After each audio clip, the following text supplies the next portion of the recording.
और आगे बढ़ते रहिए, साथ में खेलते कूदते भी रहिए। तो हम लोग पढ़ रहे थे क्लास 10th का केमिस्ट्री का अपना chapter number 2 acids bases and salts, जिसमें हम लोग इंडिकेटर्स को देख चुके हैं। सबसे पहले हमने इंडिकेटर्स के बारे में पढ़ा, उसके बाद हमने एसिड्स के बारे में समझा और फिर हमने बेसिस को भी बहुत अच्छे से समझा। ये सारे टॉपिक्स हमने बहुत अच्छे से समझ लिए हैं। अब आगे हम लोग आपका थोड़ा सा पीएच के बारे में दिया गया है, पीएच स्केल, फिर उसे आपका ये यूनिवर्सल इंडिकेटर और फिर आपका कॉमन यूज दिया गया है पीएच का एवरीडे लाइफ में। पीएच पीएच पीएच, आखिर ये पीएच है क्या, तो इसका पूरा सिस्टम हम लोग समझेंगे। तो आइए शुरू करते हैं। तो अब हम लोग समझेंगे पीएच स्केल को। आपकी बुक में हेडिंग दी गई होगी पीएच स्केल, और कहीं कहीं तो बुक है तो उसमें आपका आगे ये लिखा हुआ है strength of acid and base solutions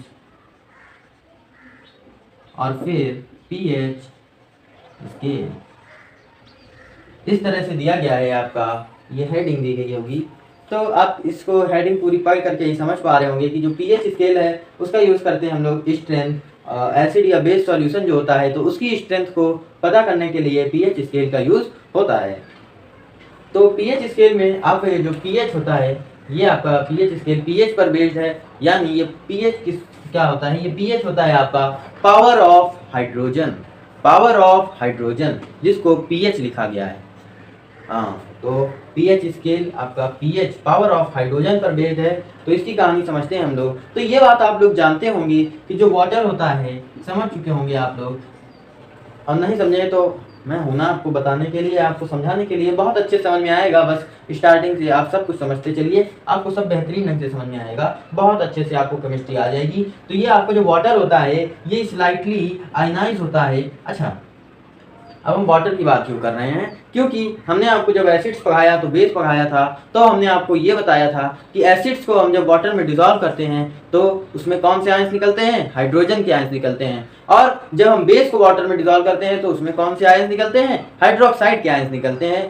ठीक, तो वाटर में जो आपको वाटर होता है वो खुद भी स्लाइटली आयनाइज होता है और उसमें हाइड्रोजन के प्लस हाइड्रोक्साइड के आयंस निकलते हैं स्लाइटली। तो सारे मॉलिक्यूल्स नहीं, पूरी तरह से वाटर आयनाइज नहीं होता है कि सारे मॉलिक्यूल्स हाइड्रोजन में या OH में आपके आयनाइज हो जाएं। सारे मॉलिक्यूल्स में या पूरी तरह से ऐसा नहीं होता है, स्लाइटली, इसीलिए हमने स्लाइटली लिखा है।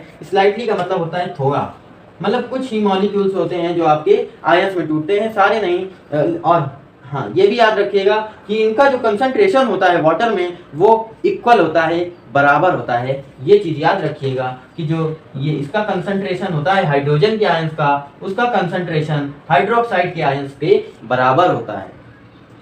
तो ये आपको कंसेप्ट समझ में आया, बहुत आसान था कि जो आपका वाटर होता है वो खुद भी, उसमें भी थोड़ा आयनाइजेशन होता है, यानी उसमें भी थोड़े आयंस टूटते हैं। उसके जो मॉलिक्यूल्स होते हैं, सारे नहीं, कुछ मॉलिक्यूल्स आयंस के फॉर्म में टूटते हैं। जैसे ये आपका, मान लीजिए ये आपका H2O का आपका मॉलिक्यूल है, तो इसमें भी ये क्या होगा कि ये भी स्लोली थोड़ा सा स्लाइटली आयनाइज हो गए। कुछ मॉलिक्यूल्स इसके अंदर, खूब सारे मॉलिक्यूल्स से मिल करके वो वाटर बना होगा जो दिख रहा होगा, तो उसमें खूब सारे मॉलिक्यूल्स होंगे आपके वाटर में। तो उसमें सारे मॉलिक्यूल्स नहीं, कुछ मॉलिक्यूल्स, थोड़े बहुत मॉलिक्यूल्स आयनाइज होंगे। तो यानी कुछ मॉलिक्यूल्स आपके H+ में, हाइड्रोजन के आयंस में, और कुछ मॉलिक्यूल्स आपके हाइड्रोक्साइड आयंस में। ये क्या है, प्लस का चार्ज लगा है, इसका मतलब ये कैट आयन, और ये माइनस है तो इसका मतलब ये एन आयन। तो कुछ आपके कैट आयन में और कुछ हाइड्रोजन के कैट आयन में और कुछ हाइड्रोक्साइड के एन आयन में आपके ये टूट जाएंगे। सारे नहीं, कुछ, इसीलिए थोड़ा आयनाइजेशन होगा। तो स्लाइटली आयनाइज हमने लिखा है, ये बात समझ में आई। और फिर दूसरा पॉइंट ये है कि जो आपका ये वाटर है तो उसमें जो आयनाइजेशन होता है तो उसमें आपके हाइड्रोजन के आयंस और जो हाइड्रोक्साइड के आयंस का कंसंट्रेशन होता है वो बराबर होता है, यानी जितने हाइड्रोजन के होंगे उतने ही आपके हाइड्रोक्साइड के आयंस होंगे। तभी तो वाटर आपका न्यूट्रल होता है। क्या आपका वाटर एसिड है, क्या आपका वाटर बेस है? नहीं। क्यों? क्योंकि उसमें जितने H+ होते हैं उतने ही OH होते हैं। तो ना ये एसिडिक कैरेक्टर शो करेगा, ना ये बेसिक कैरेक्टर शो करेगा, ये न्यूट्रल होता है वाटर आपका। ठीक, तो आप समझ में आया आपको ये पॉइंट? चलिए, तो अब आप धीरे धीरे बढ़ रहे हैं पीएच को समझने की तरफ। तो अब हमने ये मान लीजिए बीकर ले लिया, क्या ले लिया, बीकर ले लिया। अब 2 बीकर क्यों लिया है ये आपको अभी आगे समझ में आ जाएगा। इसमें हमने क्या लिया, वाटर, ये हमारा वाटर हो गया। अब हमने आपको वाटर के आयनाइजेशन के कंसेप्ट जो समझाया है कि वाटर आपका स्लाइटली थोड़ा आयनाइज होता है, थोड़ा ज़्यादा नहीं, ज़्यादा होगा मतलब इसके सारे मॉलिक्यूल्स या बहुत ज़्यादा मॉलिक्यूल्स इसके आयनाइज होंगे तो ज़्यादा होगा, लेकिन कुछ ही मॉलिक्यूल्स हैं वो आयनाइज हो रहे हैं तो बहुत थोड़ा इसमें थोड़ा आयनाइजेशन हो रहा है। इसका मतलब इसमें कुछ मॉलिक्यूल्स आयंस के फॉर्म में टूटेंगे, सारे नहीं टूटेंगे, तभी हम स्लाइटली बोल रहे हैं। और जितने टूटेंगे हाइड्रोजन के आयंस बनेंगे उतने ही आपके उसके हाइड्रोक्साइड के आयंस बनेंगे, दोनों बराबर होंगे। ये कंसेप्ट हम आपको अभी इसके पहले समझाए थे तो उसको याद रखेंगे आप। तो अब मान लीजिए इसके सारे नहीं कुछ मॉलिक्यूल्स मान लीजिए टूट गए आयंस में, H+, OH-, H+, OH-, नीचे बनाए दे रहे हैं OH-, H+, OH-, और क्या भरा है इसमें मान लीजिए वही वाटर अपना, बाकी ये वाटर के मॉलिक्यूल्स हैं H2O, H2O, H2O, ठीक है, H2O, H2O, H2O, H2O, H2O, ये आपके OH-, H+, OH-, H+, OH-, H+, ये आपका भरा हुआ है। हम आपको बहुत डिटेल में समझा रहे हैं तो ध्यान से समझिएगा। यहाँ पर ये आपके H2O के भरे हुए हैं तो हम H2O के हटाए दे रहे हैं, क्योंकि ये आप समझ गए होंगे कि सारे मॉलिक्यूल्स नहीं आयनाइज होंगे, कुछ ही मॉलिक्यूल्स आयनाइज होंगे। तो ये आपके आयंस बन गए और ये बाकी और कुछ ही तो बने हैं, बाकी आपके यहीं पर H2O के आपके मॉलिक्यूल्स बाकी बचे हुए हैं। ये जितने dot dot dot dot dot dot dot dot dot हैं ये खूब सारे आपके H2O के मॉलिक्यूल्स बचे हुए हैं। ये कुछ हैं जो आयनाइज हो गए तो उनको हम दिखा रहे हैं क्योंकि हमें इनकी जरूरत है, इनको समझाना है। उसी प्रकार इसमें भी यही सिस्टम होगा आपका कि कुछ H+, OH-, H+, अब बराबर कंसंट्रेशन है, बराबर है कंसंट्रेशन मतलब जितने H+ के होंगे उतने ही OH- क्या बनेंगे आपके, ठीक, तभी तो वाटर आपका न्यूट्रल है ना। ये कंसेप्ट समझा चुके हैं आपको। तो H+, OH-, H+, अब बराबर बनेंगे तो OH- ले लें, H+ ले लें, OH- ले लें। बाकी आपके H2O के खूब सारे मॉलिक्यूल बचे हुए हैं, उनकी हम बात नहीं कर रहे। तो आपके H2O के मॉलिक्यूल्स बाकी खूब है बचे हुए हैं। कुछ जो मॉलिक्यूल्स आयनाइज हो गए तो उन आयंस की अब हम देखेंगे, उन आयंस को देखेंगे। अभी क्या है वाटर न्यूट्रल है, क्यों? क्योंकि बराबर है कंसंट्रेशन, जितने H+ के उतने OH- के, तो वाटर अभी क्या है आपका न्यूट्रल। तो ये आपके इतनी बात समझ में आ गई आपको। H2O के मॉलिक्यूल्स हैं, कुछ मॉलिक्यूल्स आयंस में टूट गए, H2O जो था आपका मॉलिक्यूल तो H+ और OH- के आयंस बन गए, और जो ये आयंस बने ये बराबर होंगे, इनका कंसंट्रेशन बराबर होगा, ठीक। इतनी बात समझ में आई, डायग्राम से अब आप समझ पा रहे होंगे। अब इसके बाद आपका कहानी जो मेन आपको समझना है, ध्यान से समझिएगा कि हमने वाटर में जब एसिड मिलाया था तो किसके आयंस किसके बन रहे थे? हाइड्रोजन के आयंस बन रहे थे। एसिड में किसके बन रहे थे? हाइड्रोजन के।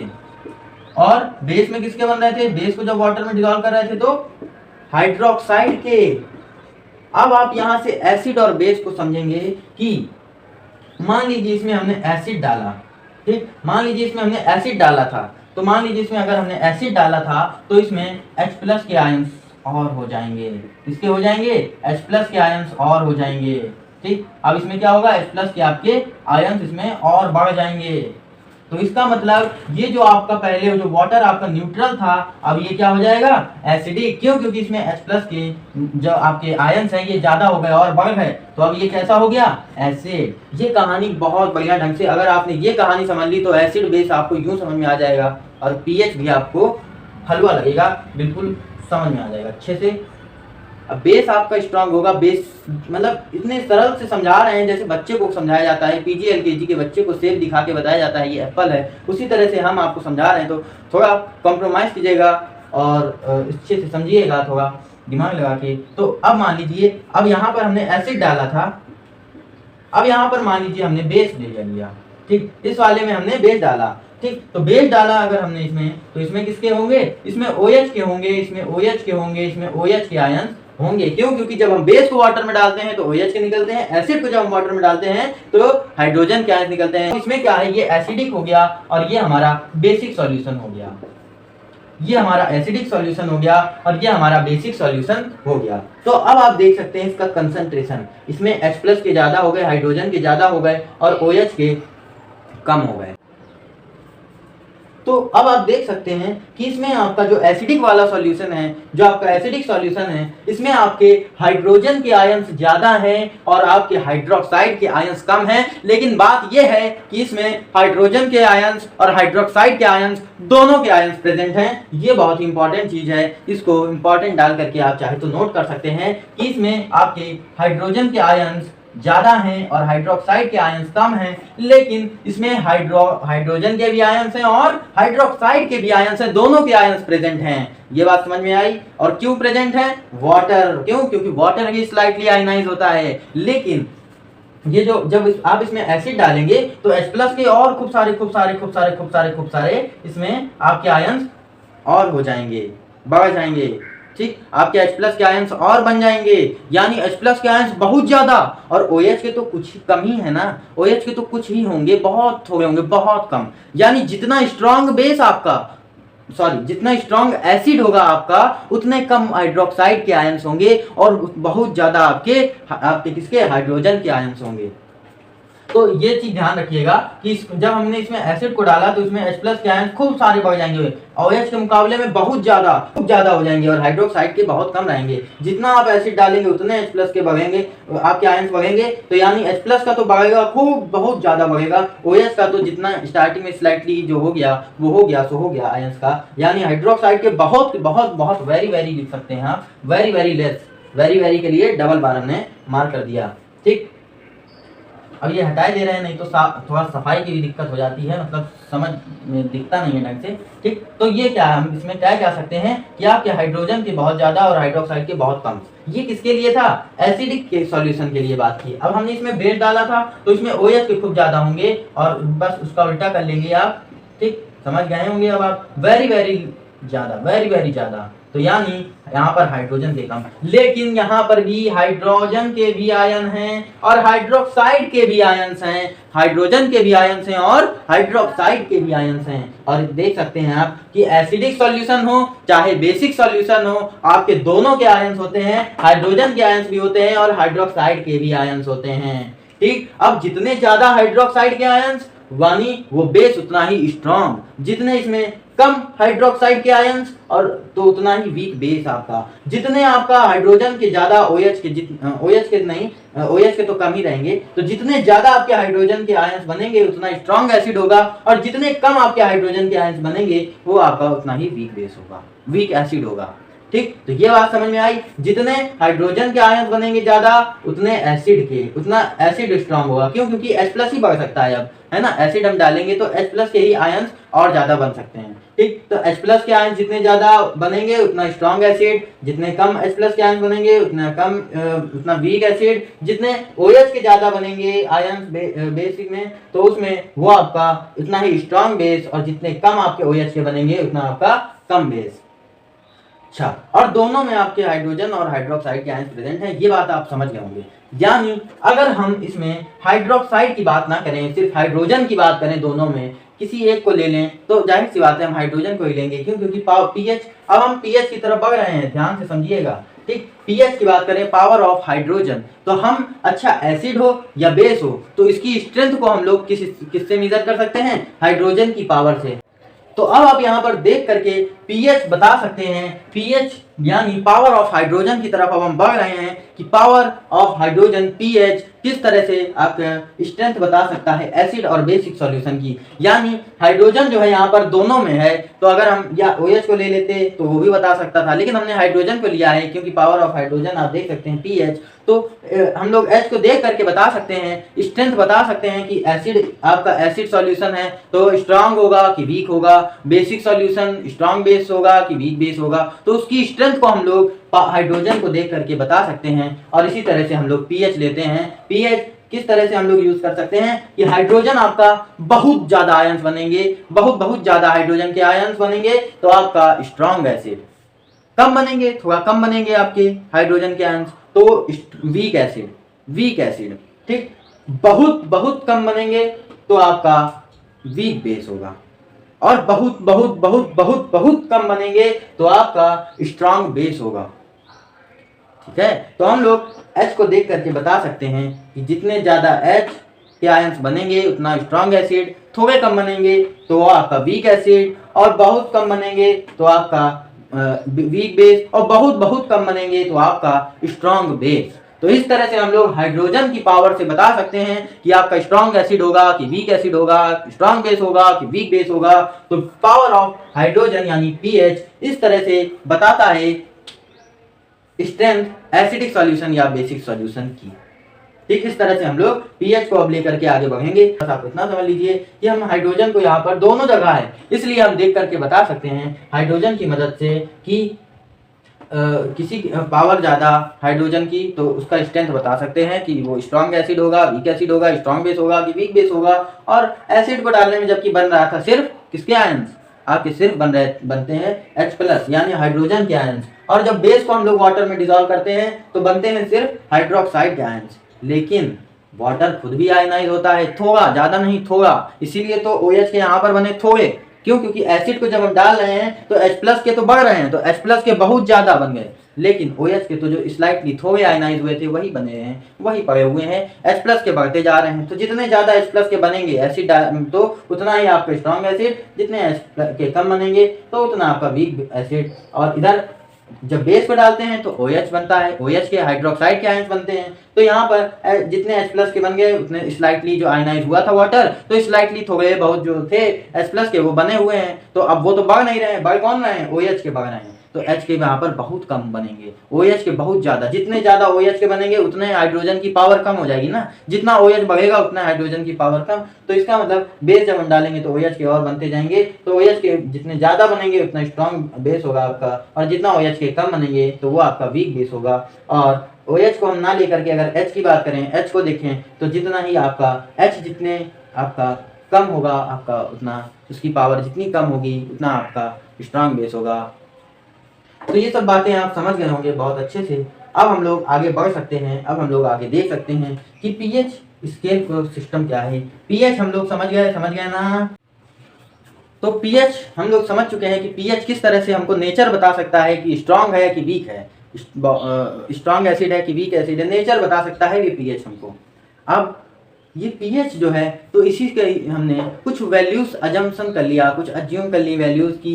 एक वैल्यू होगी तो स्ट्रॉन्ग एसिड होगा, या 2 से 3 के बीच में तो ये इतना वीक होगा, इतना के बीच में ये होगा, इतने के बीच में। हमने अज्यूम करके एक स्केल बना लिया, मतलब पीएच की हमने कुछ वैल्यूज अजम्पशन कर लिया, कुछ डिटरमाइन कर लिया, अज्यूम कर लिया, और फिर हमने उसी की मदद से पीएच स्केल बना लिया। अज्यूम कर लिया हमने वैल्यूज को, तो कुछ वैल्यूज देखे ले रहे हैं। जैसे अगर आपका कोई सब्सटेंस न्यूट्रल है, अगर आपका कोई सब्सटेंस जो है वो न्यूट्रल है तो उसका पीएच होगा आपका 7, एग्जैक्टली 7 होगा। और किसी का अगर वैल्यू पीएच, किसी की पीएच वैल्यू अगर 7 है, किसी सब्सटेंस की, कोई भी सब्सटेंस है अगर उसकी पीएच वैल्यू 7 आ रही है तो इसका मतलब वो न्यूट्रल होगा। इसका मतलब हमारा वाटर जो है उसका पीएच वैल्यू क्या है, दे दी गई 7, ये मान लिया। ठीक, फिर एसिड्स के लिए क्या बात की गई कि अगर किसी की 7 से कम है, लेस देन 7, और फिर तो ये आपका होगा एसिड। बेस होगा अगर आपका तो मोर देन 7।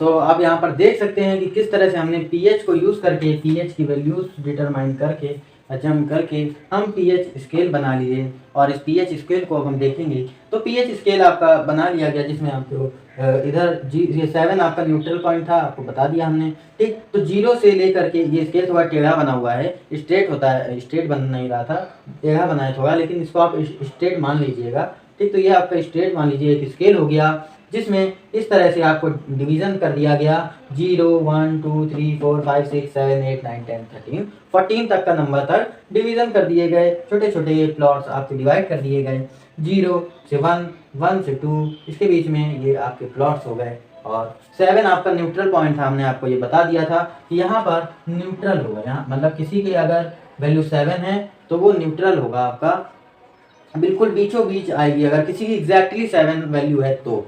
ठीक, और इधर आप देखेंगे तो ये जो आपकी पीएच वैल्यूज हैं 0 से लेकर के 7 तक का, वो आपके एसिड्स के लिए दी गई हैं पीएच वैल्यूज।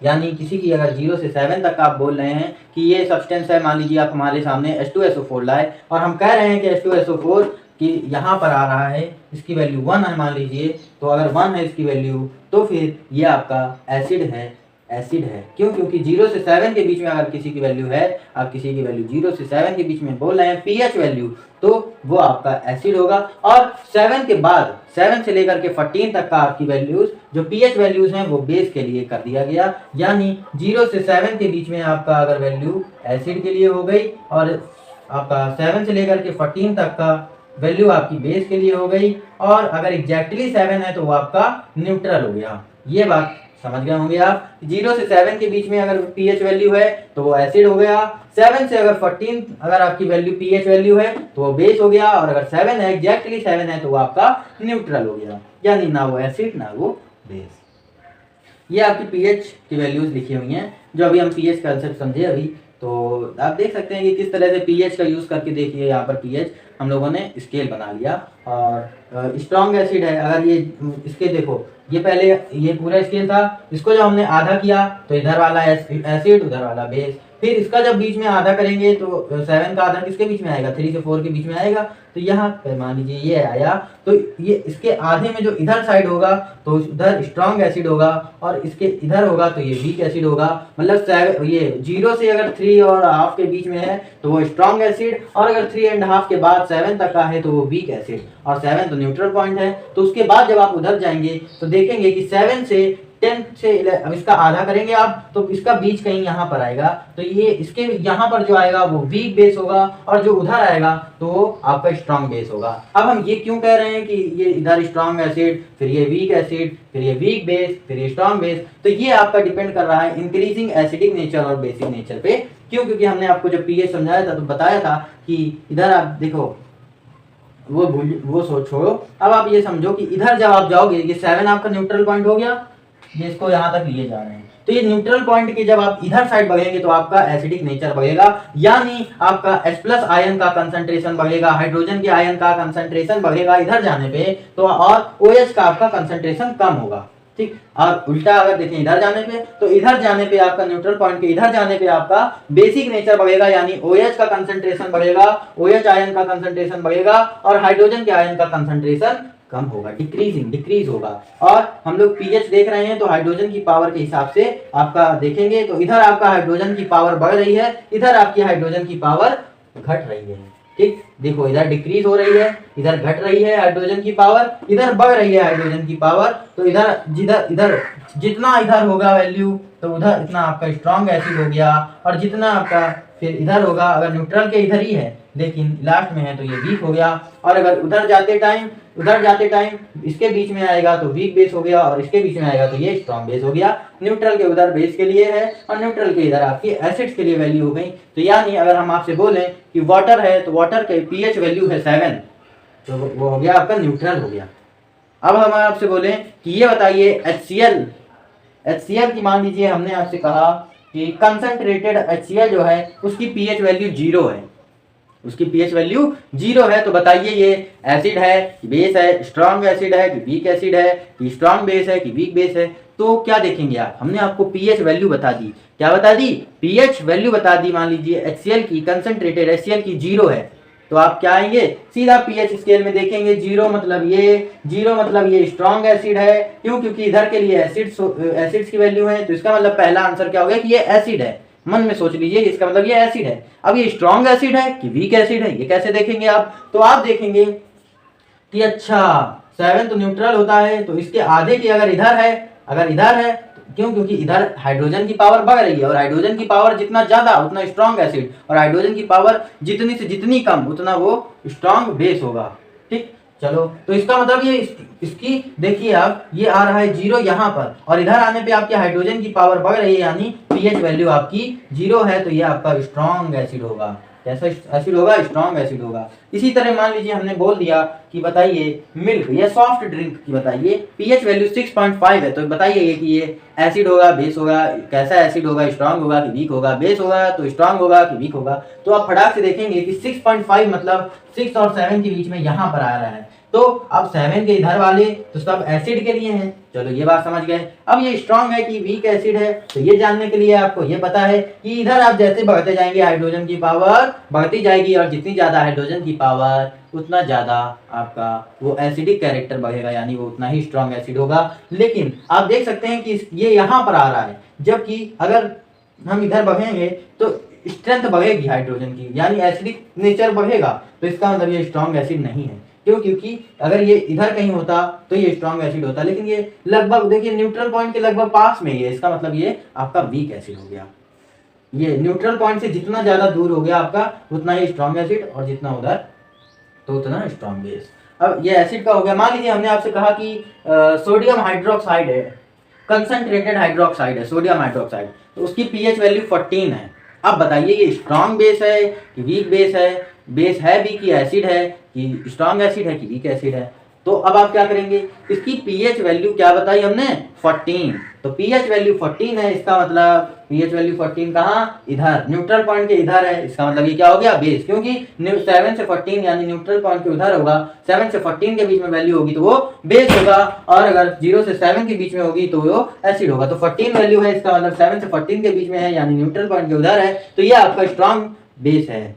ठीक, अब स्ट्रांग बेस क्यों है? बेस है पहले तो हमें ये पता चल गया। फिर स्ट्रांग क्यों है? क्योंकि इधर आप जितना बढ़ते जाएंगे उतना आपका OH का कंसंट्रेशन बढ़ेगा, यानी हाइड्रोजन का कंसंट्रेशन आपका कम होगा, यानी हाइड्रोजन की पावर बहुत कम होगी इधर। तो हाइड्रोजन की पावर बहुत कम है, इसका मतलब ये आपका क्या? स्ट्रांग बेस हो गया।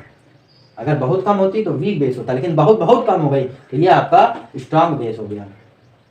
ठीक, सीधी बात है। 7 के बाद इतना है तो इसका और आधा कर लीजिए। अब आधे का अगर इसके बीच में है तो वीक बेस है, और अगर इधर है तो स्ट्रांग बेस है। बस ये था आपका पूरा कंसेप्ट। तो आप देख सकते हैं कि हमने किस तरह से पीएच समझ लिया, और फिर पीएच को समझने के बाद हमने वैल्यूज मान ली, 1 2 3 4 वैल्यूज दे दी हमने। पीएच की वैल्यू 1, पीएच की वैल्यू 2 3 4 5 6 7 8 9 10 11 12 13 14। ठीक, अब इस तरह से वैल्यूज देने के बाद फिर हमने न्यूट्रल पॉइंट इसके बीच में मान लिया 7, और फिर 7 के इधर जो हो गए तो वो बेस, और इधर जो हो गए वो एसिड। क्यों? क्योंकि इधर साइड हाइड्रोजन का कंसंट्रेशन बढ़ रहा है। ये सब हमने बनाया है, इंसानों ने बनाया है, हमने नहीं, इंसानों ने बनाया, जिसने भी बनाया साइंटिस्ट ने बनाया। अच्छा, अब हम आपको साइंटिस्ट का नेम भी बता दे रहे हैं कि किन्होंने बनाया। ये बनाया 1909 में सोरेनसन ने बनाया था। 1909 में सोरेनसन साइंटिस्ट थे, इन्होंने बनाया। आपका बहुत बहुत धन्यवाद जो आपने ये पीएच स्केल बनाया। साइंटिस्ट को धन्यवाद करना चाहिए, उन्होंने हमारे लिए बनाया। तो 1909 में सोरेनसन नाम के साइंटिस्ट ने ये पीएच स्केल बनाया। आपको सत सत नमन। ठीक, तो किस तरह से हमने पीएच समझ लिया, फिर पीएच से हमने पीएच वैल्यूज कुछ मान ली, और फिर पीएच वैल्यूज में एक हमने स्केल बता रहे हैं कैसे बनाएं। तो हमने एक न्यूट्रल पॉइंट ले लिया, इसके बीच में 7, जिसकी एग्जैक्टली 7 वैल्यू होगी वो न्यूट्रल होगा, और इसके इधर वाले सब एसिड हो गए। क्यों? क्योंकि हमने इधर मान लिया कि इधर पे जब जैसे बढ़ते जाएंगे उधर आपका हाइड्रोजन का कंसंट्रेशन बढ़ता जाएगा, और जितना ज्यादा हाइड्रोजन का कंसंट्रेशन बढ़ता जाएगा उतना ही आपका एसिडिक नेचर बढ़ता जाएगा। तो ये हमने लिख लिया। ठीक, अब इसके बाद हमने मान लिया कि इधर हम जितना जाते जाएंगे उतना आपका बेसिक नेचर ज्यादा होता जाएगा। क्यों? क्योंकि आपकी पावर हाइड्रोजन की कम होती जाएगी, यानी पीएच कम होता जाएगा। ठीक, तो इंक्रीजिंग OH आपका हाइड्रोक्साइड का कंसंट्रेशन कम बढ़ता जाएगा, और हाइड्रोजन का कंसंट्रेशन घटता जाएगा। तो यानी बेसिक नेचर इधर बढ़ता जाएगा, इधर एसिडिक नेचर आपका बढ़ता जाएगा। ठीक, तो अब ये न्यूट्रल पॉइंट हो गया। अब इधर जितना ज्यादा दूर, जितना ज्यादा इधर उतना स्ट्रांग एसिड, और जितना इधर कहीं होगा तो वीक एसिड। क्यों? क्योंकि इसका हमने आधा कर लिया, इसका आधा करने पे यहाँ हमने 3 और 4 के बीच में हमको मिला, तो इसके इधर वाला स्ट्रांग एसिड कर लिया। क्यों? क्योंकि जितना इधर जाते जाएंगे उतना ही एसिडिक नेचर बढ़ेगा, यानी H+ का कंसंट्रेशन बढ़ेगा। तो इसका मतलब ये काफी इधर आ गए हैं, काफी इधर ज्यादा है, तो ये स्ट्रांग वाले हो गए, ये सब स्ट्रांग हो गए, और फिर ये आपके वीक वाले हो गए, ये आपके वीक एसिड हो गए। अगर यहाँ पर कहीं वैल्यू आ रही है पीएच की तो इसका मतलब ये वीक एसिड हो गए। और फिर इधर जाने पे जब हमने देखा तो इधर जाने पे हमने इसका आधा कर लेंगे, तो इसकी वैल्यू आधे पे यहाँ 10 और 11 के बीच में आएगी, तो बीच में आएगी इसकी वैल्यू। तो फिर इसका मतलब इधर जाने पे बेसिक नेचर बढ़ रहा है। क्यों? क्योंकि OH का कंसंट्रेशन बढ़ रहा है, तो जितना इधर दूर जाएंगे उतना हमारा बेसिक नेचर बढ़ेगा। तो इधर जो ये बहुत दूर है इसका बेसिक नेचर बहुत ही ज्यादा स्ट्रांग है, यानी ये आपका स्ट्रांग बेस है, और जितना इधर पास में होगा वो आपका वीक बेस होगा। ये हमने इस तरह से पीएच स्केल बना लिया। ये मान लीजिए ये आदमी हो गया, और इसके ये 2 हाथ हो गए, और इसके हाथ के अगर बाहर है तो स्ट्रांग बेस, और अगर इसके हाथ के बीच में है कहीं, इस आदमी के ये रीढ़ की हड्डी और हाथ के बीच में अगर कहीं है तो ये वीक बेस हो गया, और इस आदमी की और अगर रीढ़ की ये हाथ के बीच में अगर है तो इधर साइड तो स्ट्रॉन्ग एसिड हो गया, वीक एसिड हो गया, और अगर उसके हाथ के बाहर है तो स्ट्रॉन्ग एसिड हो गया। ठीक, तो ये सब आपकी बात थी। अब आप समझ चुके होंगे आपका पीएच स्केल, और इस तरह से आपको पीएच वैल्यू बता के पूछ सकता है कि नेचर बताइए इसका, तो आपको ये पीएच स्केल पता होना चाहिए। सर किस तरह से क्वेश्चन आ सकते हैं हम आपको ये भी बता चुके हैं कि आपको पीएच वैल्यू बता देगा और पूछ लेगा कि इसका नेचर बताइए, कैसा नेचर है इसका। ठीक, तो ये बात सब समझ में आ गई। तो अब हम देखेंगे यूनिवर्सल इंडिकेटर को। अब ये यूनिवर्सल इंडिकेटर को समझने के लिए हमें पहले पीएच कलर चार्ट समझना पड़ेगा। यूनिवर्सल इंडिकेटर इसी के बेसिस पे वर्क करता है। तो देखो, पीएच हमने सबसे पहले समझा। पीएच क्या है? Power of hydrogen. अब ये हाइड्रोजन दोनों में होता है, चाहे एसिड हो चाहे बेस हो, चाहे एसिड वाला सॉल्यूशन हो चाहे बेस वाला सॉल्यूशन, एसिडिक सॉल्यूशन हो चाहे बेसिक सॉल्यूशन, दोनों में हाइड्रोजन होता है। अब हाइड्रोजन जितना ज़्यादा, एसिडिक नेचर उतना ज़्यादा, और हाइड्रोजन की पावर जितनी कम, या हम कहें कि हाइड्रोक्साइड जितने ज़्यादा उतना आपका स्ट्रॉन्ग बेस होगा। और तो ये थी आपकी बात पीएच की, यानी पावर ऑफ हाइड्रोजन की।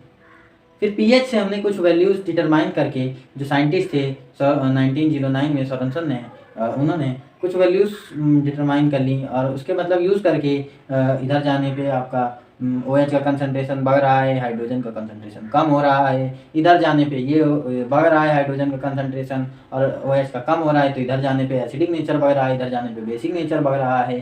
तो इसके इस्तेमाल करके उन्होंने फिर वैल्यूज दे दी, 0 1 2 3 4 5 6 7 वाला न्यूट्रल कर दिया, न्यूट्रल के लिए हो गया, और बाकी उधर वाला आपका बेस के लिए हो गया। तो ये आप इस तरह से उन्होंने वैल्यूज उन्होंने मान ली, और वैल्यूज को मान करके उन्होंने पीएच स्केल बना डाला, और फिर पीएच स्केल बनने के बाद फिर पीएच कलर चार्ट बन गया। पीएच कलर चार्ट किस तरह से होता है तो ये भी समझ लीजिए कि जैसे उसमें वैल्यूज थी 1 2 3 4 5 6 7, तो इसमें क्या किया गया, इसमें कलर का इस्तेमाल किया गया। ठीक, जैसे कलर इसका आप इस तरह से देख सकते हैं, अगर वैल्यू 0 है तो इसका कलर डार्क रेड होगा। ठीक, अगर इसकी वैल्यू 1 है तो इसका कलर रेड होगा। ठीक, अगर 2 है तो इसका कलर भी रेड होगा। ठीक, अब ये ज़्यादा डार्क रेड होगा, ये थोड़ा लाइट रेड होगा। अगर 3 है तो ऑरेंज रेड होगा। ठीक, अगर 4 है तो ऑरेंज येलो होगा। सॉरी ऑरेंज येलो नहीं होगा, 4 के लिए सिर्फ ऑरेंज होगा। 5 है अगर तो इसका कलर होगा ऑरेंज येलो। 6 है अगर तो ऑरेंज ग्रीनिश होगा, यहाँ पर ग्रीनिश येलो। 7 है तो ये न्यूट्रल है तो ये ग्रीन कलर। अच्छा, ये बहुत पूछा जाता है, ये जो आपका न्यूट्रल है इसके लिए कलर बहुत पूछा जाता है, इसको याद रखिएगा। ठीक, फिर 8 है अगर तो इसके लिए आपका कौन सा कलर होगा, 8 अगर आपका है तो इसके लिए आपका कलर होगा ग्रीनिश ब्लू। तो इस तरह से कलर का यूज किया गया वैल्यूज को डिटरमाइन करने के लिए। पीएच वैल्यूज को कलर से डिनोट किया गया, कलर से। जैसे 0 है अगर पीएच वैल्यू तो डार्क रेड कलर है, या अगर हम कहें रेड कलर है तो इसका मतलब उसकी पीएच वैल्यू 2 होगी। और इससे हम नेचर बता सकते हैं कि वो स्ट्रांग होगा कि वीक होगा, क्या होगा बता सकते हैं। लाइट चली गई, थोड़ा एडजस्ट कर लीजिएगा। तो ग्रीनिश ब्लू हो गया, फिर ब्लू हो गया, 9 अगर है तो, 10 है अगर तो आपका नेवी ब्लू हो गया, 11 है तो आपका यहाँ पर पर्पल हो गया, 12 है अगर तो फिर आपका डार्क पर्पल हो गया, और 2 और बचे हैं 13 और 14। तो अगर आपका 13 है तो वायलेट होगा, और अगर 14 है तो भी वायलेट होगा। अब ये ज़्यादा डार्क होगा, ये लाइट होगा 14 वाला। ठीक, तो इस तरह से हमने वैल्यूज को कुछ कलर से डिटरमाइन कर लिया, यानी कलर से हमने वैल्यूज फाइंड करना देख लिया। ठीक है, यूनिवर्सल इंडिकेटर जो आपका है इसमें डिफरेंट तरह की डाइज होती हैं, बहुत तरह की डाइज होती हैं, जो कि जिसको जब हम सब्सटेंस में डालते हैं, मान लीजिए हमने HCl में डाला तो उसका कलर, ये इसमें जब यूनिवर्सल इंडिकेटर में हम देखेंगे तो उसमें डार्क रेड कलर मिलेगा हमको, और डार्क रेड कलर मिलेगा जब हमको, तो हम देखेंगे डार्क रेड कलर है, इसका मतलब इसकी पीएच वैल्यू 0 है। तो ये यूनिवर्सल इंडिकेटर काम करता है आपका पीएच कलर चार्ट पे, और कलर जैसा मिलेगा, मान लीजिए हमने यूनिवर्सल इंडिकेटर को डाला, हमने अप्लाई किया किसमें, मान लीजिए सोडियम हाइड्रोक्साइड में NaOH सब्सटेंस में, ठीक, इस सब्सटेंस में हमने यूनिवर्सल इंडिकेटर अप्लाई किया, तो हमको वायलेट कलर मिला डार्क वाला, ठीक। तो वायलेट कलर हमको मिला, इसका मतलब डार्क है, तो इसका मतलब उसका पीएच क्या हो गया, 14 हो गया। इसका मतलब वो कैसा है, स्ट्रॉन्ग बेस है, बहुत स्ट्रॉन्ग बेस है। तो ये यूनिवर्सल इंडिकेटर में कई तरह की डाइस होती हैं, और ये वर्क करता है पीएच कलर चार्ट पे, ठीक, पीएच कलर चार्ट की वैल्यूज से। और एक बात और समझ लीजिए कि ये यूनिवर्सल इंडिकेटर की जरूरत हमको इसलिए पड़ी क्योंकि इसके पहले जो हमने इंडिकेटर्स पढ़े थे वो सिर्फ ये बता सकते थे कि एसिड है या बेस है। जैसे लिटमस हमने पढ़ा, और तो लिटमस हमें ये बता सकता था कि एसिड है या बेस है, उसमें सिर्फ 2 ही कलर थे, अगर ब्लू रेड में बदल रहा है, रेड ब्लू में बदल रहा है, रेड अगर ब्लू में बदल रहा है तो बेस है, अगर ब्लू रेड में बदल रहा है तो एसिड है। तो 2 कलर देखने को मिले थे वहाँ पर, और वो कलर चेंज करके बता रहा था कि एसिड है या बेस है। लेकिन ये यूनिवर्सल इंडिकेटर हमको स्ट्रेंथ भी बता रहा है कि स्ट्रॉन्ग एसिड है, वीक एसिड है, स्ट्रॉन्ग बेस है कि वीक बेस है, किसके अकॉर्डिंग, पीएच कलर चार्ट पे वर्क करके, कि अगर इसकी वैल्यू 7 है तो इसका मतलब ये न्यूट्रल होगा। अगर यूनिवर्सल इंडिकेटर की वैल्यू अगर ग्रीन कलर आया तो इसका मतलब इसका पीएच वैल्यू 7 है, यानी वो न्यूट्रल है। अगर यूनिवर्सल इंडिकेटर में हमको मान लीजिए ब्लू कलर मिला तो इसका मतलब उसका पीएच 9 है और वो एसिडिक है, इधर जाने पे एसिडिक और इधर जाने पे इधर जाने पे आपका एल्कलाइन यानी बेसिक नेचर, और इधर जाने पे आपका एसिडिक नेचर बढ़ेगा, ठीक। तो ये सब बातें थी। ये यूनिवर्सल इंडिकेटर इस तरह से पीएच कलर चार्ट पे काम करता है, और ये पीएच कलर चार्ट ये रहे आपके सामने 1 2 3 4 5 ये जो कॉलम थे। तो मेरे ख्याल से अब आप पीएच कलर चार्ट समझ गए होंगे। अगर ये आपका कहीं 4 है तो ये ऑरेंज है, ठीक, ये 4 ऑरेंज, ये मतलब ये पार्ट इतना क्या है, यहाँ पर ऑरेंज कलर। ये 5 में आपका यहाँ पर ऑरेंज येलो कलर है, इसका मतलब इसका पीएच 5 है। अगर 7 इसका मतलब यहाँ पे ग्रीन कलर है, तो ये ग्रीन कलर है, ग्रीन कलर है, इसका मतलब इसका पीएच 7 है। तो इस तरह से ये इसमें चार्ट के फॉर्म में है आपका, और इसमें आपका हर इसमें कलर है, यहाँ का कोई कलर, यहाँ का अलग कलर, यहाँ का अलग कलर, यहाँ का अलग कलर, और अलग अलग कलर में अलग अलग पीएच वैल्यू है, अलग अलग कलर में अलग अलग पीएच वैल्यू है। इस तरह से आपका पीएच कलर चार्ट बना है, और इसको आप बुक से देख लीजिएगा। उसमें पीएच कलर चार्ट में आपको बकायदा यहाँ पर कलर दिख जाएंगे, यहाँ पे ये कलर होगा, यहाँ पे कोई और कलर, यहाँ पे कोई और कलर, यहाँ पे ग्रीन कलर। तो इस तरह से बुक में देख लीजिएगा कलर चार्ट जो बना है, बहुत बढ़िया। और ये कलर की वैल्यू याद करने की जरूरत नहीं है आपको, क्योंकि इससे क्वेश्चन आता नहीं है, क्वेश्चन आता नहीं है। लेकिन इतना समझ लीजिएगा कि रेड कलर जितना रेडिश कलर बढ़ेगा उतना एसिडिक नेचर, और जितना ब्लूइश कलर या पर्पल वायलेट जितना उस टाइप का कलर है वो सब बेस के लिए होता है, तो बेसिक के लिए, ठीक। तो इसी के चलो अच्छा, इतना समझ गए आप, बहुत है, बढ़िया ढंग से आप समझ चुके हैं आप पीएच स्केल, यूनिवर्सल इंडिकेटर। और अब हम लोग देखेंगे कुछ क्वेश्चंस को देखेंगे अब हम लोग, बहुत सही। तो पहला क्वेश्चन आपकी बुक में दिया गया है कि देखे ले रहे हैं। तो एक क्वेश्चन आपके इसमें है, मान लीजिए क्वेश्चन, ठीक, क्वेश्चन में दिया गया है कि एक सॉल्यूशन ए है और एक आपका सॉल्यूशन बी है। एक सॉल्यूशन ए है और एक सॉल्यूशन बी है, जिसमें ए की पीएच वैल्यू दी गई है 6, बी की पीएच वैल्यू दी गई है 8। अब यहाँ पर पीएच वैल्यू दी गई है, तो मेरे ख्याल से इसमें पीएच स्केल का यूज है। तो पीएच स्केल हम बना लेंगे, पूरा नहीं बनाएंगे, नहीं तो बहुत टाइम लगेगा। हम रफली बना ले रहे हैं, जैसे आपको बताया था, ये इंसान की रीढ़ की हड्डी, ये उसका हाथ, ये उसका बाहर, फिर ये इसका हाथ, और ये हाथ के बाहर, ये 3 से 4 के बीच में आया था, ये 0, ये आपका 7 न्यूट्रल पॉइंट होता है, ये 10 से 11 के बीच वाला पार्ट, और ये 14 होता है। इधर जाने पे बेसिक नेचर बढ़ता है, या हम कहें एल्कलाइन नेचर बढ़ता है, और इधर जाने पे आपका एसिडिक नेचर बढ़ता है, या हम बोले हाइड्रोजन का कंसंट्रेशन बढ़ता है। इधर जाने पे हाइड्रोजन का कंसंट्रेशन नहीं कम होता है, और कम नहीं होता है, हाइड्रोक्साइड का आपका बढ़ता है, हाइड्रोक्साइड का आपका बढ़ता है, हाइड्रोक्साइड का कंसंट्रेशन बढ़ता है आपका। तो ये इस तरह से हमने रफली बना लिया है, ठीक। अब हमको वैल्यू दी गई है एक सॉल्यूशन की 6, यानी 7 के इधर होगा कहीं यहाँ पर, और दूसरा बी दिया गया है 8, तो वो कहीं यहाँ पर होगा। तो ए यानी आपका इसमें पहला क्वेश्चन है आपका कि हाइड्रोजन आयन का कंसंट्रेशन बताना है। ये क्वेश्चन है कि इसमें हाइड्रोजन आयन कंसंट्रेशन बताना है, किसका ज्यादा होगा किसका कम। तो आप देख रहे हैं ये 6 है, यानी ये इधर जाने पे हाइड्रोजन कंसंट्रेशन बढ़ता है। तो ए में हाइड्रोजन का कंसंट्रेशन ज़्यादा होगा, क्यों? क्योंकि इधर जाने पे हाइड्रोजन का कंसंट्रेशन कम होता है, हाइड्रोक्साइड का कंसंट्रेशन बढ़ता है। इधर जाने पे हाइड्रोक्साइड का कंसंट्रेशन बढ़ता है, इधर जाने पे हाइड्रोजन का कंसंट्रेशन बढ़ता है। तो ये 6 7 के इधर है, ना कि इधर है। इधर 8 है हमारा, तो इधर 8 है, तो 8 का कम होगा हाइड्रोजन कंसंट्रेशन और इसका 6 का ज़्यादा होगा, तभी तो 6 वाला एसिड है।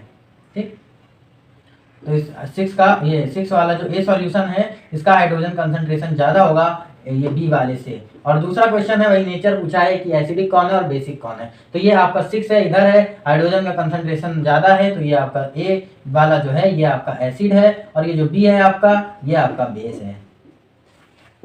आ गया क्वेश्चन। ये बहुत सरल क्वेश्चन था, कोई दम नहीं थी इस क्वेश्चन में, लेकिन कंसेप्ट क्लियर हो जाने के लिए क्वेश्चन लगाना अच्छा है, सेहत के लिए अच्छा है। अब आपको 5 सॉल्यूशन दिए गए हैं, A B C D E, A B C D E. ठीक, अब ए बी सी डी ये 5 सॉल्यूशन दिए गए हैं, और इसको यूनिवर्सल इंडिकेटर से टेस्ट किया गया। यूनिवर्सल इंडिकेटर से टेस्ट किया गया, तो उसको यूनिवर्सल इंडिकेटर से जब टेस्ट किया गया होगा, तो जो कलर मिला होगा उसके हिसाब से जो पीएच वैल्यू मिली होगी, तो वो पीएच वैल्यूज आपको निकाल के इन्होंने सीधे दी हैं 4 1 11 7 9। अब आपसे कहा है कि इनको बताइए कौन आपका न्यूट्रल है। क्वेश्चन है आपसे, बताइए कौन सा न्यूट्रल है, कौन स्ट्रांगली एल्कलाइन है, स्ट्रांगली एल्कलाइन है। अब ये एल्कलाइन और बेस को लेकर के कंफ्यूज ना होइएगा, जहां पर भी हम बेस बोलेंगे या जहां पर भी हम एल्कलाई बोलेंगे, इसका मतलब वहां पर बेस की बात हो रही है। ठीक, ये आपको एक बेस जब पढ़ाया था तब हमने आपको बताया था एल्कलाइन के बारे में, तो एक बार जाकर के देख लीजिएगा। ठीक, अगर कोई कंफ्यूजन हो तो, और पता हो तो फिर अच्छी बात है। फिर स्ट्रांगली एसिड हमको बताना है, इसमें स्ट्रांगली एसिड कौन है, और हमको बताना है इसमें वीक एसिड कौन है, वीकली एसिड कौन है, और लास्ट में हमको ये भी बताना है कि इसमें आपका वीकली एल्कलाइन कौन है। तो ये 5 चीजें आपको बतानी है कि न्यूट्रल कौन है। न्यूट्रल कौन सा होता है? न्यूट्रल आप देख सकते हैं 7 न्यूट्रल होता है, तो ये जो डी वाला है ये आपका न्यूट्रल हो गया। न्यूट्रल कौन है? डी। तो पहला आंसर हो गया आपका। फिर स्ट्रांगली एल्कलाइन कौन है? स्ट्रांगली एल्कलाइन मतलब आपका बेसिक नेचर कौन किस में ज़्यादा है, कौन सबसे ज़्यादा स्ट्रांग बेस है। तो आप इसमें देखेंगे कि जितनी ज़्यादा पीएच वैल्यू होगी, जैसे 11, तो ये आपका स्ट्रांगली एल्कलाइन है। क्यों? क्योंकि इधर जाने पे आपका बेसिक नेचर बढ़ता है, तो इसका मतलब ये 10 के बाद उधर आपका ये स्ट्रांग एल्कलाइन, स्ट्रांग बेस हो गया। तो ये आपका 11 यानी सी वाला आपका स्ट्रांग एल्कलाइन हो गया। फिर स्ट्रांग एसिड, तो इसमें सबसे कम किसका है? B1। ये 1 वाला यानी बी सॉल्यूशन आपका जो है ये सबसे स्ट्रांग एसिड होगा। क्यों? क्योंकि ये 0 के बाद 1 इधर आता है, और 7 से जितना दूर होगा उतना आपका, जितना 7 के पहले होगा उतना आपका स्ट्रांग एसिड होगा, और जितना 7 के बाद होगा उतना आपका स्ट्रांग बेस होगा। तो ये आपका स्ट्रांग एसिड है कौन? बी वाला 1। इसके बाद आपसे पूछा है वीक एसिड कौन है। वीक एसिड यानी 7 से कम हो लेकिन 3 और 4, 3 के बाद हो, 3.5 या 3 के बाद हो, तो ये 4 है आपका यानी ए वाला। तो इसका आंसर आपका ए हो गया। फिर वीक बेस पूछा है आपसे, तो इसका मतलब 7 से इधर हो, 7 के इधर हो और 11 से कम हो, मतलब 10.5 से लगभग कम हो, तो ये हो गया आपका 9 वाला। ये देख सकते हैं आप ई वाला। तो इस तरह से पीएच स्केल से की मदद से हम ये क्वेश्चन का आंसर दे सकते हैं। तो ये आपका ए पार्ट हो गया, पहला पार्ट कंप्लीट। अब दूसरा पार्ट पूछा है हमसे कि इसको अरेंज करना है, arrange the pH in increasing order of hydrogen concentration, यानी हमको हाइड्रोजन कंसंट्रेशन के अकॉर्डिंग अरेंज करना है। तो सबसे स्ट्रॉन्ग एसिड जो होगा वो आपको उसमें सबसे ज़्यादा हाइड्रोजन कंसंट्रेशन होगा। तो सबसे ज़्यादा स्ट्रॉन्ग एसिड है आपका ये वाला यानी आपका बी वाला। फिर इसके बाद एसिड, इसके बाद कौन सा होगा आपका? ये होगा वीक एसिड वाला यानी आपका ए वाला। फिर आपका जब आप इधर बढ़ेंगे तो 0 1 2 3 4 5 कोई है नहीं, 6 कोई है नहीं, फिर 7 है आपका, तो 7 वाले का होगा। 7 आपका न्यूट्रल था। ठीक, इसके बाद आपका और कौन आएगा? इसके बाद फिर आपका आएगा फिर से 7 नहीं, यहाँ पर लिखेंगे हम लोग डी।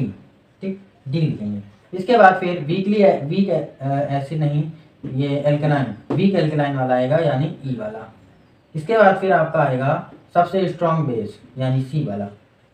तो ये हो गया आपका concentration. Hydrogen concentration, increasing hydrogen concentration, या हम कहें डिक्रीजिंग पीएच।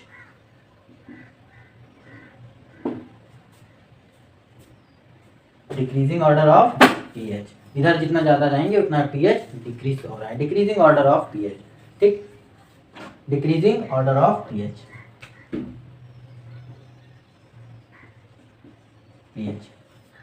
तो इस तरह से आप क्वेश्चंस को कर सकते हैं बड़ी आसानी से, अगर आपको पीएच स्केल आता है तो अब आप लोग के सारे डाउट्स क्लियर हो गए होंगे, आपको सब समझ में आ गया होगा बढ़िया ढंग से। हाँ, हो सकता है लास्ट में भी एक छोटा सा डाउट आपके मन में और बचा हो, या कुछ बच्चों के मन में रह गया होगा कि पीएच की वैल्यू बढ़ने के साथ साथ हमारा हाइड्रोजन का कंसंट्रेशन घटता है, या हम कहें कि हाइड्रोजन का कंसंट्रेशन बढ़ने के साथ हमारी पीएच की वैल्यू घटती है। यानी हम लिख सकते हैं कि pH value is inversely proportional to hydrogen का कंसंट्रेशन।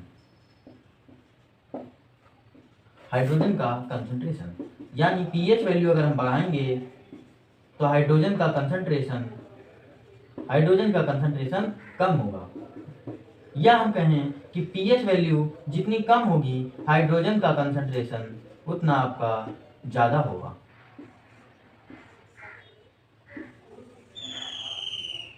तो ये कंडीशन आपकी बनती है। पीएच स्केल को जब हमने डिजाइन किया तो उसके हिसाब से ये कंडीशन बनती है कि पीएच वैल्यू जितनी कम होगी 0, 1, 2, आप अच्छा पीएच स्केल रफली बनाए ले रहे हैं तो उससे आपको समझ में आ जाएगा। ये हो गया हमारा पीएच स्केल 0, 1, 2, 3, 4, 5, 6, 7, 8, 9, 10, 11, 12, 13, 14, ठीक। ये 7 हमारा न्यूट्रल था। इधर के जो पीएच वैल्यूज थी वो एसिड्स के लिए थी, और इधर की जो पीएच वैल्यूज थी वो बेस के लिए थी। अब आप देख सकते हैं कि इधर जाने पे तो पीएच वैल्यू घट रही है, लेकिन अब एसिड्स हैं इधर, इसका मतलब हाइड्रोजन का कंसंट्रेशन बढ़ रहा है। तो इधर जाने पे क्या हो रहा है, इंक्रीज हो रहा है हाइड्रोजन कंसंट्रेशन और घट रहा है पीएच वैल्यू। पीएच वैल्यू आपकी डिक्रीज हो रही है आपकी पीएच वैल्यू। तो जितनी कम आपकी पीएच वैल्यू होती जा रही है आपका हाइड्रोजन का कंसंट्रेशन उतना बढ़ता जा रहा है इधर जाने पे। क्यों? क्योंकि ये अगर किसी की पीएच वैल्यू 0 है तो इसका मतलब वो बहुत स्ट्रांग एसिड है, फिर 1 है तो भी स्ट्रांग एसिड है, 2 है तो स्ट्रांग एसिड है, और अगर यहीं देखें हम 5 है, 6 है, 4 है तो वो वीक एसिड है आपका। तो समझ पा रहे हैं हम? तो स्ट्रॉन्ग एसिड यानी इधर जाने पे आपका एसिडिक नेचर बढ़ रहा है, यानी हाइड्रोजन का कंसंट्रेशन बढ़ रहा है। क्यों? क्योंकि हमने पढ़ा है जितना हाइड्रोजन का कंसंट्रेशन ज्यादा उतना एसिडिक नेचर ज्यादा। तो इसका मतलब इधर जाने पे हाइड्रोजन का कंसंट्रेशन बढ़ रहा है, लेकिन इधर जाने पे आप देख सकते हैं कि पीएच की वैल्यू आपकी घट रही है। तो पीएच वैल्यूज को कुछ इस तरह से माना गया कि पीएच वैल्यू जितनी कम होगी हाइड्रोजन कंसंट्रेशन उतना ज्यादा और ज्यादा होगा, ठीक। तो ये इसकी कंडीशंस के अकॉर्डिंग ये कंडीशन आपकी बन रही है। पीएच स्केल के डिजाइन करने के साथ साथ आपकी ये कंडीशन बनती है। और आप यहाँ पर एक चीज और लिख सकते हैं, decrease of OH concentration, hydroxide का कंसंट्रेशन घटता जाता है। और जस्ट इसका अपोजिट होता है इधर इंक्रीजमेंट ऑफ पीएच वैल्यू, और पीएच वैल्यू जैसे जैसे बढ़ती जाती है आपका हाइड्रोजन का कंसंट्रेशन घटता जाता है, हाइड्रोजन का कंसंट्रेशन घटता जाता है, हाइड्रोजन का कंसंट्रेशन घटता जाता है और हाइड्रोक्साइड का कंसंट्रेशन बढ़ता जाता है। Increase decrease increase decrease decrease increase. तो ये कंडीशंस आपकी बनती हैं पीएच स्केल में, ठीक। तो पीएच स्केल की जो कंडीशन बनती है उसके अकॉर्डिंग पीएच की वैल्यू जितनी कम हाइड्रोजन का कंसंट्रेशन उतना ज्यादा, और हाइड्रोजन का कंसंट्रेशन आपका जितना ज्यादा पीएच की वैल्यू उतनी कम। तो ये कंडीशन आपकी बनती है किसके कारण? पीएच स्केल को जो हमने डिजाइन किया तो उसके अकॉर्डिंग ये कंडीशन बनती है। पीएच की वैल्यू जितनी कम हाइड्रोजन का कंसंट्रेशन उतना ज्यादा, यानी हाइड्रोजन की पावर उतनी ज्यादा, यानी एसिडिक नेचर उतना ज्यादा, यानी एसिडिक कैरेक्टर उतना ज्यादा, यानी वो स्ट्रॉन्ग एसिड होता जाएगा। पहले वीक एसिड, फिर कम वैल्यू तो वो स्ट्रॉन्ग एसिड। और जितनी घटती जाएगी हाइड्रोजन का कंसंट्रेशन, यानी पीएच वैल्यू जितनी ज्यादा हाइड्रोजन कंसंट्रेशन उतना कम, और हाइड्रोजन कंसंट्रेशन जितना कम एसिडिक नेचर उतना कम, यानी बेसिक नेचर स्टार्ट हो जाएगा। क्यों? क्योंकि इधर आपका इंक्रीज हो रहा है हाइड्रोक्साइड का कंसंट्रेशन, तो हाइड्रोजन का कंसंट्रेशन घट रहा है तो ये बेसिक नेचर में चला जाएगा आपका, तो बेसिक नेचर उतना ज्यादा। ये बात को दिमाग में बिठा लीजिएगा कि पीएच की वैल्यू जितनी कम, हाइड्रोजन की कंसंट्रेशन उतना ज़्यादा, यानी हाइड्रोजन की पावर उतनी ज़्यादा, यानी एसिडिक नेचर उतना ज़्यादा, यानी वो उतना स्ट्रांग एसिड होगा। जितना ज़्यादा आपका पीएच वैल्यू डिक्रीज होगी उतने हाइड्रोजन की पावर ज़्यादा होगी। तो ये बहुत बढ़िया डाउट था, तो जिसको मैंने क्लियर कर दिया।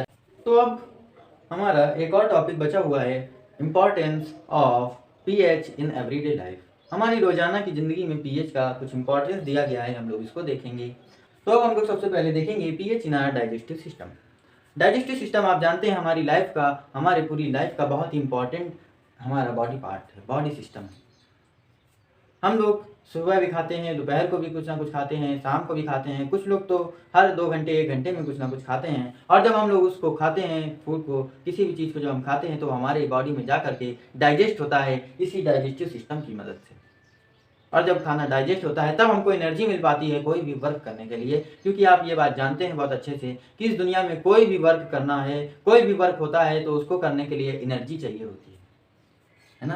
तो एनर्जी चाहिए होती है, वो एनर्जी हम ह्यूमंस को मिलती है हमारा खाना डाइजेस्ट करके, हम जो खाते हैं उसको डाइजेस्ट करके, और डाइजेस्ट करने में हमारी मदद करता है ये डाइजेस्टिव सिस्टम।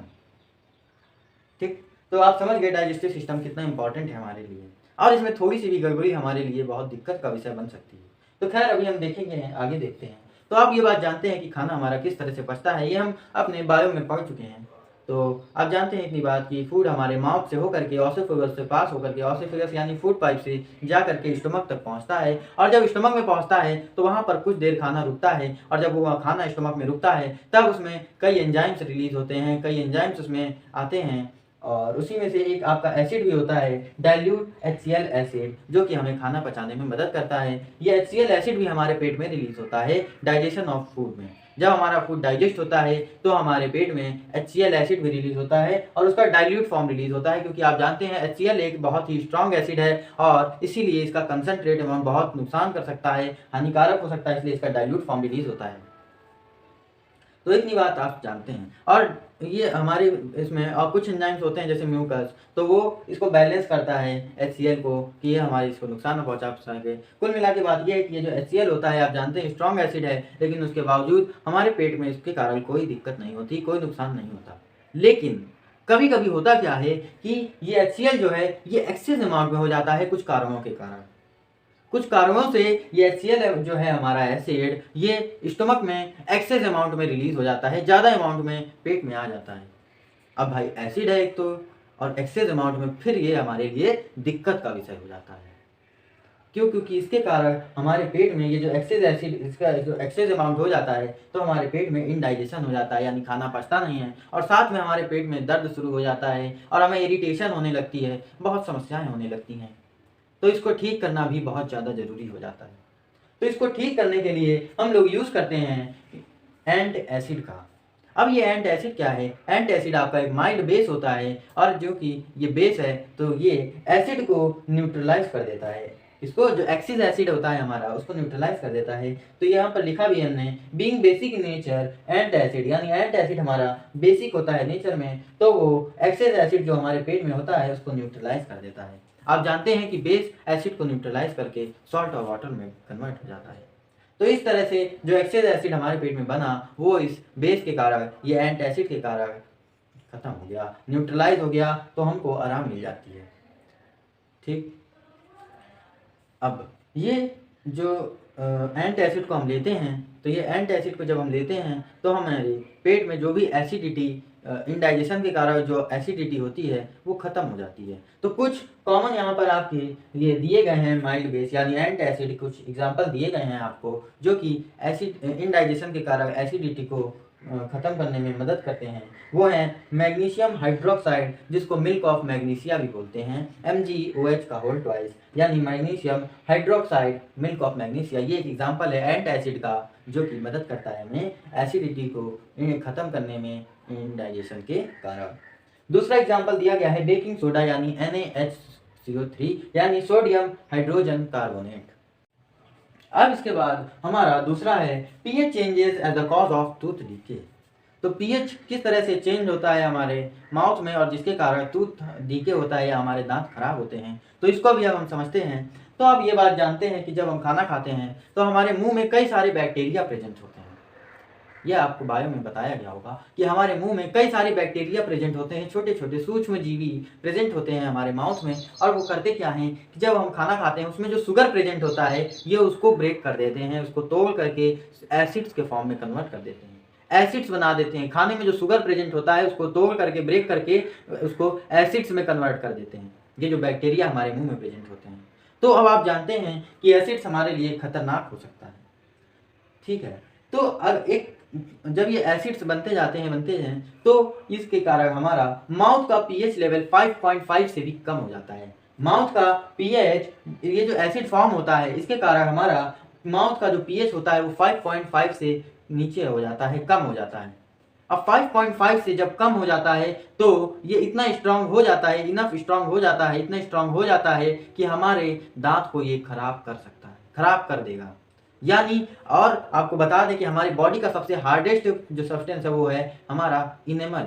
तो ये 5.5 के नीचे जब हमारा पीएच माउथ का पहुंच जाता है तो जो एसिड्स हमारे इसमें प्रेजेंट होते हैं माउथ में ये इतने स्ट्रांग हो जाते हैं कि हमारे हार्डेस्ट पार्ट को, बॉडी के हार्डेस्ट पार्ट को भी ये खराब कर देते हैं, करोड़ कर देंगे, खराब कर देगा। तो ये एक बहुत ही गंभीर समस्या हो जाती है। अब सोचिए कि आपने देखा होगा कई लोगों के कि दांतों में गड्ढे हो जाते हैं, उनके दांत में गड्ढे हो जाते हैं और उस जगह काला काला हो जाता है और खूब गंदगी हो जाती है, उस जगह खूब गंदगी फंसती है जिसके कारण। तो जो आपका टूथ डीके हो रहा है, जो आपका करोड़ हो रहा है, जो आपका दांत खराब हो रहा है, तो वो पीएच के गिरने के कारण हो रहा है। क्यों? क्योंकि जो बैक्टीरिया है वो शुगर को तोड़ करके खाने से एसिड बना रहे हैं और वो एसिड जो है वो हमारे मुंह का पीएच 5.5 से भी नीचे गिरा देते हैं। तो जो एसिड्स प्रेजेंट है हमारे माउथ में वो इतनी स्ट्रांग हो जाता है कि हमारे हार्डेस्ट पार्ट, हमारे हार्डेस्ट सब्सटेंस बॉडी के इनेमल को तक कोरोड करने के लायक हो जाता है, उसको कोरोड कर देता है, खराब कर देगा। तो ये काफ़ी गंभीर समस्या है और इस गंभीर समस्या को निजात पाने के लिए, इससे रिलीफ पाने के लिए आपकी मम्मी भी, आपके पापा भी आपसे पीछे पड़े रहते हैं, आपसे बार बार कहते हैं कि बेटा खाने के बाद मंजन किया करो। तो यही इसके एक तरीका है आपके जो माउथ का जो एसिड बना है उसको आपके पीएच लेवल को फिर से बढ़ाने का, इस कंडीशन को प्रिवेंट करने का, टूथ डीके से बचाने का आपके पास यही तरीका है कि आप द बेस्ट वे, जो सबसे बढ़िया तरीका है वो है टूथ डीके को प्रिवेंट करने के लिए, वो है आपका is to clean the mouth thoroughly after eating food. अच्छे से खाना खाने के बाद मुंह को मंजन से साफ करें। जब आप खाना खाएं तो उसके बाद मंजन से अच्छे से अपने मुंह को साफ करें। यही एक बढ़िया तरीका है, बेस्ट तरीका है टूथ डीके को प्रिवेंट करने का। इसीलिए आपके पापा, आपकी मम्मी आपसे बार बार कहते हैं बेटा खाओ उसके बाद मंजन करो, खाओ उसके बाद मंजन करो। तो आज से आप डेली मंजन करिएगा, खाने के बाद, सुबह खाने के बाद, शाम के खाने के बाद। अगर आप अपने दांतों को बचाना चाहते हैं, लंबे टाइम तक अपने दांतों को यूज़ करना चाहते हैं तो ज़रूर से ज़रूर ये काम करें। अब सवाल ये है कि मंजन ऐसा क्यों कर पा रहा है? मंजन टूथ डीके को प्रिवेंट करने का बेस्ट तरीका क्यों है? क्योंकि मंजन हमारा स्लाइटली बेसिक नेचर में होता है। तो स्लाइटली बेसिक नेचर में होने से उसको ये फायदा मिलता है कि आप जानते हैं बेस एसिड को न्यूट्रलाइज कर देता है। तो अब ये मंजन जो है हमारा ये स्लाइटली बेसिक नेचर का है, तो जो एक्सेस अमाउंट का एसिड बनता है ये मंजन उसको न्यूट्रलाइज कर देता है। और आप जानते हैं बेस एसिड को न्यूट्रलाइज कर देता है और सॉल्ट और वाटर में कन्वर्ट कर देता है। तो इस तरह से न्यूट्रलाइजेशन के कारण आपके दांत खराब होने से बच जाएंगे। जो एक्सेस एसिड बनेगा वो बेस के कारण आपका ट्रीट हो जाएगा और आपका दांत लंबी उम्र तक चलेगा। तो अब अगला है हमारा plants and animals are sensitive to pH changes. यानी हमारे जो प्लांट्स होते हैं, जो एनिमल्स होते हैं, वो पीएच को लेकर के काफ़ी सेंसिटिव होते हैं और अगर उनकी बॉडी का, उनके इसका पीएच डिस्टर्ब होता है तो वो अच्छे से ग्रो नहीं कर पाते, अच्छे से फंक्शन नहीं कर पाते, यानी प्रॉपरली वो लाइफ अपना नहीं कैरी ऑन कर पाते हैं, अपनी लाइफ उनकी डिस्टर्ब हो जाती है। तो ज़रूरी है कि प्लांट्स और एनिमल्स का भी पीएच सही हो। अब हम आपको बताएं कि पीएच जो प्लांट्स का है वो किस तरह से प्रभाव डालता है। तो आप जानते हैं कि प्लांट्स जो है हमारे वो सॉइल में ग्रो करते हैं। सॉइल में ग्रो करते हैं हमारे प्लांट, तो ज़रूरी है कि सॉइल का पीएच सही होना चाहिए। ज़्यादा एसिडिक होगी अगर हमारी सॉइल, या ज़्यादा बेसिक होगी, अगर उसका पीएच लेवल सही नहीं होगा तो हमारे प्लांट्स ग्रो ही नहीं कर पाएंगे, या हो सकता है सही से ना ग्रो कर पाएँ, वेल ग्रोथ ना हो पाए उनकी। ठीक, तो अच्छे प्लांट्स की ग्रोथ के लिए हमें सॉइल का पीएच मेंटेन करना पड़ता है और सॉइल का पीएच होना कितना चाहिए? नियर अबाउट 7 के आसपास होना चाहिए, तभी हमारे प्लांट्स वेल ग्रो होते हैं, बढ़िया प्लांट्स ग्रो होते हैं। तो अब सॉइल देखा गया जनरली कि हमारी जो सॉइल है वो जनरली एसिडिक होती हैं, ज़्यादा एसिडिक हो जाती हैं।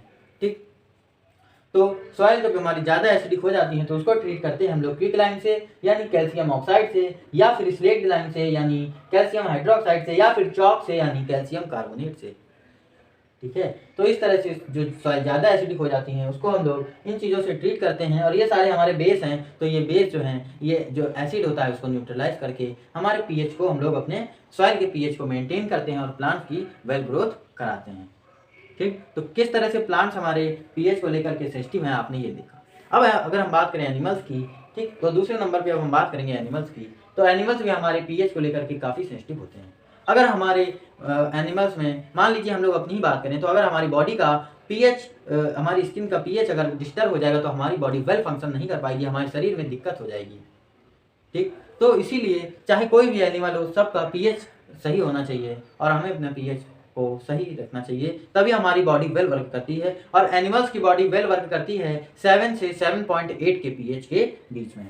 7 से 7.8 का अगर पीएच वैल्यू है एनिमल की बॉडी की, तो फिर वो प्रॉपरली वेल वर्क करती है। ठीक, नहीं तो अगर इससे कम, ज़्यादा एसिडिक होगी या ज़्यादा बेसिक होगी तो फिर इंसान के शरीर में दिक्कतें होने लगती हैं। इंसान नहीं, सॉरी, आपके जितने भी एनिमल्स हैं। ठीक, एज वेल एनिमल्स में आप जानते हैं ना, एनिमल्स में हम लोग भी आते हैं, ह्यूमंस आर ऑल्सो एनिमल्स। ठीक, तो इंक्लूडिंग आवर सेल्स, हम लोग को मिला करके जितने भी एनिमल्स हैं सबको पीएच अगर डिस्टर्ब होता है तो उनके शरीर में प्रॉपरली वर्क नहीं कर पाता है। तो इसलिए पीएच इनका 7 से 7.8 तक का होना चाहिए। ठीक, तो पीएच अगर चेंज होता है तो दिक्कत होती है। तो अब हम बात करें अगर, तो आप जानते हैं एटमॉस्फेयर में हमारे बहुत ज़्यादा एसिड प्रेजेंट है। तो क्या होता है कि जब रेन होता है, जब बारिश होती है, तो जो एसिड्स हैं वो बारिश के साथ नीचे आ जाते हैं और वो बह करके पॉन्ड्स में और जो आपके लेक्स हैं इसमें आकर के मिक्स हो जाते हैं।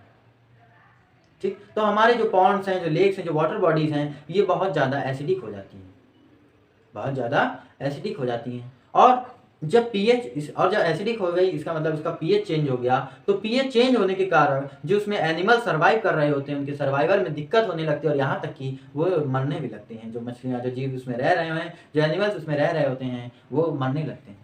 तो उनको बचाना हमें ज़रूरी होता है। तो उनको बचाने के लिए हमें उसका पीएच मेंटेन करना पड़ेगा, उस वाटर बॉडी का। जो एसिड रेन के कारण, ये जो एसिड आ जाती है रेन के साथ, इसको एसिड रेन बोलते हैं। तो रेन वाटर, जो एसिड रेन वाटर होता है, एसिडिक रेन वाटर होता है, जो वाटर बॉडीज को एसिडिक बना देता है, तो उसको हम लोग ट्रीट करते हैं कैल्शियम कार्बोनेट से। और आप जानते हैं ये एक बेस है, तो ये एसिड को न्यूट्रलाइज कर देता है और हमारे जो भी वाटर बॉडी है उसका पीएच मेंटेन हो जाता है। तो इस तरह से हम लोग वाटर बॉडी का भी पीएच मेंटेन करते हैं और एनिमल्स की जान बचाते हैं। ठीक है, तो पीएच हमारी लाइफ में कितना इंपॉर्टेंट रोल प्ले कर रहा है, आप इसको देख रहे हैं और अच्छे से समझ रहे हैं। एक चीज़ आपने नोटिस की होगी कि जब आपकी पहली बारिश होती है तो उसमें आपके मम्मी पापा या जो भी घर में बड़े लोग हैं तो वो आपको उसमें नहाने से मना करते हैं।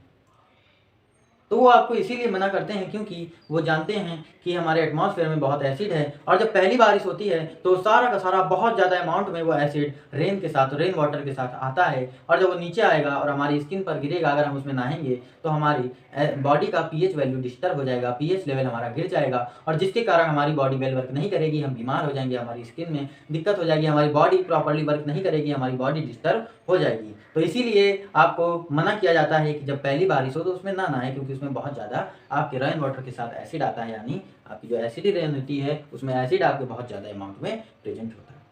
तो इसीलिए पहली बार इसमें मत नहाइएगा। हर इससे आपको कुछ ना कुछ सीखने को मिलता है, उसको सीखिए और अपनी लाइफ में इम्प्लीमेंट करके अपनी लाइफ को सुंदर बनाइए और गलतियों से बचिए। अब इसके बाद लास्ट है हमारा self defence by animals and plants. तो केमिकल वॉरफेयर, किस तरह से प्लांट्स और एनिमल्स केमिकल्स को यूज़ करके अपना सेल्फ डिफेंस करते हैं और सामने वाले को नुकसान पहुंचाते हैं। ठीक है, तो इसको देखेंगे, लेकिन आप देख सकते हैं कि अब इसकी आप देख सकते हैं इंक अब इसकी लगभग ख़त्म हो गई है। देखिए लाइट होने लगा है, और अब इसकी रिफिल इसमें शीशी में भी अभी देखा हमने तो इसमें भी ख़त्म हो गई है। तो अब तुरंत तो अब लाना मुश्किल है, तो हम लोग ये छोटा सा बचा हुआ है इसको ख़त्म कर ले रहे हैं, ताकि हम लोग अब अगला वीडियो जब स्टार्ट करें तो उसमें फ्रेश हमें एक बेस में से एक नया स्टार्ट मिल जाएगा, जिसमें हम लोग सॉल्ट को स्टार्ट करेंगे। तो इसलिए थोड़ा सा बचा है, इसको भी ख़त्म कर ले रहे हैं और फिर नया फ्रेश स्टार्ट करेंगे सॉल्ट को लेकर के, ठीक, आगे वाले वीडियो में। तो ये छोटा सा पार्ट बचा है, इसको देखे ले रहे हैं। तो सबसे पहले हम बात करते हैं, कुछ एनिमल्स देखते हैं, जैसे हम लोग देखें हनी बी को यानी मधुमक्खी को। तो मधुमक्खी बढ़ रही है या जब उसने काटा होगा आपकी, तो क्या करते हैं ये आपकी बॉडी में ये आपकी स्किन में एसिडिक लिक्विड एक रिलीज कर देते हैं। एसिडिक लिक्विड आपकी स्किन में जब रिलीज कर देते हैं तो आपको बहुत तेज जलन होती है और बहुत तेज आपकी दर्द होता है। ठीक, अगर आपके काटा होगा तो आप महसूस कर सकते हैं कितनी तेज जलन होती है और दर्द होता है, आप उसको महसूस कर सकते हैं। तो अब वो क्यों हो रहा है, क्योंकि ये बर्रैया या जो भी है आपकी मधुमक्खी, ये जब काटती है तो एसिडिक लिक्विड रिलीज कर देती है। इसका मतलब हमारा बॉडी का जो है वो पीएच घट जाता है। तो हम अब क्या करें, अब उसने एसिडिक अगर लिक्विड रिलीज किया है तो इसको ट्रीट कर सकते हैं हम लोग बेस को यूज़ करके। तो कौन सा बेस यूज़ करते हैं हम लोग, बेकिंग सोडा को अगर हम लोग यूज़ करें, बेकिंग सोडा आपका बेस होता है, तो अगर हम लोग इसको यूज़ करते हैं तो हमको आराम मिल जाएगा। क्यों, क्योंकि बेकिंग सोडा ये बेस है और ये बेस है, तो और ये एसिड को न्यूट्रलाइज कर देगा और जिसके कारण हमारी बॉडी का पीएच सही हो जाएगा और हमको आराम मिल जाएगी। ठीक, तो ये केस हमने देखा है। अब दूसरा केस देखते हैं, मान लीजिए वॉस्प, इसको हड्डा बोलते हैं हिंदी में। तो ये वॉस्प अगर हमारे काटता है तो ये जब हमारे ये काटती है तो ये क्या करती है, ये एल्कलाइन लिक्विड हमारी स्किन में रिलीज कर देती है। एल्कलाइन मतलब बेस, ठीक, ये बताया था आपको हमने इस चैप्टर में, एल्कलाइन बेस। ठीक, तो एल्कलाइन लिक्विड हमारी स्किन में रिलीज कर देती है। तो एल्कलाइन लिक्विड जो हमारी स्किन में रिलीज कर देती है उसको ट्रीट करते हैं हम लोग एसिड के साथ। कौन सा एसिड, विनेगर हमारा एसिडिक होता है, तो विनेगर के साथ अगर हम उसको ट्रीट करते हैं, इसमें हम लोग विनेगर अप्लाई करते हैं तो हमको आराम मिल जाएगा। क्यों, क्योंकि बेस था और इसमें जब हम लोग एसिडिक को अप्लाई करेंगे तो हमको ये न्यूट्रलाइज कर देगा, तो इसके कारण हमारे बॉडी का पीएच फिर से सही हो जाएगा और हमको आराम मिल जाएगा। तो ये दूसरा केस आपने देखा। पहले में वो जो हनी बी थी वो एसिडिक लिक्विड रिलीज कर रही थी हमारी स्किन में, तो उसको ट्रीट कर रहे थे हम लोग बेस से यानी बेकिंग सोडा से। फिर दूसरा केस हमने देखा जिसमें वास्प जो है वो हमारे एल्कलाइन लिक्विड इंजेक्ट कर रहा है हमारी स्किन में, तो उसको हम लोग ट्रीट करते हैं एसिड से। तो बेस को ट्रीट करते हैं हम लोग एसिड से। कौन से एसिड से, विनेगर से। अगर वास्प हमारे काटे तो हम लोग विनेगर को यूज़ कर लेंगे तो हमको आराम मिल जाएगा। क्यों, क्योंकि एसिड प्लस बेस, हमें जब एसिड को बेस के साथ या बेस को जब एसिड के साथ ट्रीट करते हैं तो हमको सॉल्ट वाटर मिलता है और वो न्यूट्रलाइज कर देता है। ठीक, बेस एसिड को और एसिड बेस को न्यूट्रलाइज कर देता है, तो इसलिए हमको इस तरीके से हमको आराम मिल जाएगा। अब हम बात करते हैं एक थर्ड केस यानी आंट। अब हम बात करेंगे आंट की। ये आंट आंटी वाला आंट नहीं है, ये आंट चीटी वाला आंट है। ठीक, तो जब हमारे आंट यानी चीटी जब हमारे काटती है तो हमारी बॉडी में मीथेनॉइक एसिड रिलीज कर देती है। मीथेनॉइक एसिड, ये क्वेश्चन आता है आपके पेपर में, आप सैंपल पेपर लगाएंगे तो उसमें भी कई जगह दिखेगा और बोर्ड में भी आने के चांसेस रहते हैं कि आंट के काटने पे वो कौन सा एसिड हमारी स्किन में रिलीज करता है, तो उसका नाम है मेथनोइक एसिड। मेथनोइक एसिड ये आपका जब आप कार्बन वाला चैप्टर पढ़ेंगे तब आप उसको उसमें ये मिलेगा मेथनोइक एसिड। ठीक है, तो आंट हमारे चीटी हमारे काटती है तो मेथनोइक एसिड को स्किन में रिलीज कर देती है, जिसके कारण फिर से वही जलनशील दर्द होता है, बर्निंग पेन होता है हमारी स्किन में। और उसको ट्रीट करने के लिए हम लोग क्या कर सकते हैं, सिंपली कोई बेस यूज़ कर सकते हैं, कोई भी, जैसे बेकिंग सोडा हम लोग यूज़ कर सकते हैं जिस जगह पर उसने काटा है। तो हमारी अब उसने एसिड हमारे इसमें मेथनोइक एसिड रिलीज किया है, तो अगर हम उसको बेकिंग सोडा बेस के साथ अगर हम उसको ट्रीट करेंगे तो फिर से वही न्यूट्रलाइज हो जाएगा और उसका हमें आराम मिल जाएगा। ठीक, और एक चीज़ आपको बता दें, जब भी आपकी मधुमक्खी या कोई भी काटे आपके और एसिड रिलीज करने वाला जैसे मधुमक्खी या चींटी, तो आप पानी पी लें, क्योंकि पानी आप जानते हैं वो न्यूट्रल होता है, तो इससे आपको आराम मिलेगा। ठीक है, तो आपकी कोई भी जीव काटे तो सबसे पहले पानी पी लें। ठीक है, मधुमक्खी आपके काटे, वास्प काटे, कोई भी काटे, चींटी काटे, तो ये जो दर्द करते हैं तो इनके केस में आप क्या किया करें, पहले तो पानी पी लिया करें और फिर उसके साथ आप उसके बाद उसमें आप लोग, अगर एसिडिक वाले ने काटा है तो बेस अप्लाई कीजिए, बेस वाले ने काटा है तो एसिड अप्लाई कीजिए। ठीक, तो ये आपने कुछ केस देख लीजिए, इनको आप लोग नोट कर लीजिएगा। अब हम आते हैं प्लांट्स पे। कुछ प्लांट्स भी होते हैं जो हमारे इंजेक्ट करते हैं और केमिकल रिलीज करते हैं, चाहे वो एसिडिक करें चाहे वो बेसिक करें। तो इसका एग्जाम्पल हम देखते हैं। इसके केस में आपका जैसे सबसे पहले एग्जाम्पल दिया गया है आपका नेटल का। ठीक, तो नेटल जो होता है आपका, ये आपका जो प्लांट होता है ये जंगल में पाया जाता है, और ये जंगलों में जो पाया जाता है तो ये जंगल से गुजरने वाले लोगों के, इसके जब कांटा लग जाता है, ये जो नेटल है इसकी जो पत्तियों में कांटे जो निकले होते हैं, वो कांटे जब इंसान की स्किन में लग जाते हैं तो उस पर्सन के जैसे ही वो पत्ती लगती है, लीव जो लगती है और लीव्स में जो कांटे निकले होते हैं वो जब लगते हैं तो मिथेनॉइक एसिड रिलीज कर देता है। और मिथेनॉइक एसिड है तो ये हमारी स्किन में खूब बर्निंग पेन करता है, जिस तरह चींटी कर रही थी उसी तरह ये प्लांट कर रहा है, मिथेनॉइक एसिड रिलीज कर रहा है स्किन में। तो इसको भी किस तरह से ट्रीट करेंगे, बेकिंग सोडा रब करके। बेकिंग सोडा रब करके। तो जब जंगल में जाइएगा तो बेकिंग सोडा लेकर के जाइएगा। अपनी लाइफ में काफ़ी चीज़ों को मेंटेन कर सकते हैं सिर्फ ये पीएच समझ करके। तो आपने ये जो पीएच पढ़ लिया इसका आप अपनी लाइफ में यूज़ कीजिएगा और समझदार बनिएगा। इसका अपनी लाइफ में यूज़ करके अपने को बचाइएगा और अपनी मदद कीजिएगा। धन्यवाद। फिर मिलेंगे और इस वीडियो को हो सके तो और जो हों लोग उनको शेयर कर दें, जिससे कि ज़्यादा से ज़्यादा लोग इससे जुड़ पाएँ। धन्यवाद।